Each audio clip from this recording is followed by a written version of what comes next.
पंचायत समिति संग्रिया के block number 8 से निर्दलीय प्रत्याशी के रूप में चुनाव लड़ रही वीना रानी ने फतेहपुर ढालिया में धुआंधार जनसंपर्क किया। गांव निवासियों द्वारा मस्जिद के पास वीना रानी को फलों से तोड़कर खुला समर्थन देने का विश्वास दिलवाया। जनसंपर्क के दौरान वीना रानी को सभी वर्गों का भरपूर समर्थन मिल रहा है। वीना रानी ने ग्रामीणों को संबोधित करते हुए कहा कि यदि मुझे जीत मिलती है तो रुके हुए विकास कार्यों को पूरा करवाना मेरी पहली प्राथमिकता रहेगी और बच्चों के साथ साथ महिलाओं को सुलभ शिक्षा उपलब्ध करवाने का कार्य करूंगी।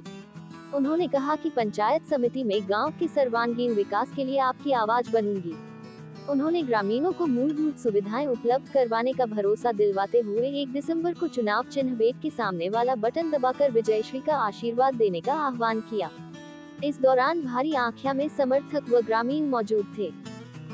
जोन नंबर 8 से शिक्षित उम्मीदवार खड़ी हुई हूँ और अगर मैं जीतती हूँ तो अपने गांव का मैं विकास करूँगी। जो कि मेरे साथ दूसरा गांव लगता है मानकसर, मैं उसका भी अच्छे से विकास करूँगी। मेरे लिए जाति पाति भेदभाव कुछ नहीं है। मेरे लिए ये गांव एक परिवार है और इस गांव का एक एक कोना, एक एक घर मेरा अपना घर है और मैं यही चाहती हूँ कि इस गांव का विकास हो।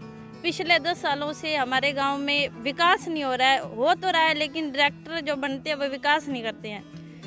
इससे हम बहुत निराश हैं। इसलिए हमने खुद ने ये ऑप्शन उठाया कि हम खुद बने और गांव का विकास करें। महिलाओं को शिक्षित जो शिक्षा है वो बहुत ज़रूरी है। शिक्षित महिला जो होती है वो एक परिवार के साथ साथ 2 परिवारों को नाम रोशन करती है और शिक्षित महिला अगर घर में है तो आगे वाली आने वाली पीढ़ी भी शिक्षित होगी। और महिलाओं की वैसे तो बहुत ही हालत ख़राब है हमारे समाज में और अगर कुछ महिलाएं जो हैं वो अपने पैरों पर खड़ी हो जाती हैं, उनको वो माहौल नहीं मिल पाता है जो मिलना चाहिए। और मेरा यही रहेगा कि ज़्यादा से ज़्यादा मैं शिक्षा पे ध्यान दूं और गांव के विकास की तरफ ध्यान दूं, क्योंकि शिक्षा जो होती है वो हमें पूरी लाइफ जीने के लिए एक दृढ़ हमें बनाती है। और जिस समाज में हम रहते हैं उसमें शिक्षा होना बहुत ज़रूरी है और नारी के लिए तो बहुत ही ज़्यादा ज़रूरी है। तो ये तो गलत है, क्योंकि अगर जो हमें हमारी अपनी उम्मीदें हमसे जोड़ के हमें खड़ा करते हैं, हमें जिताते हैं, अगर हम बस एक कुर्सी पे जाके बैठ जाते हैं तो ये हमारी गलती है।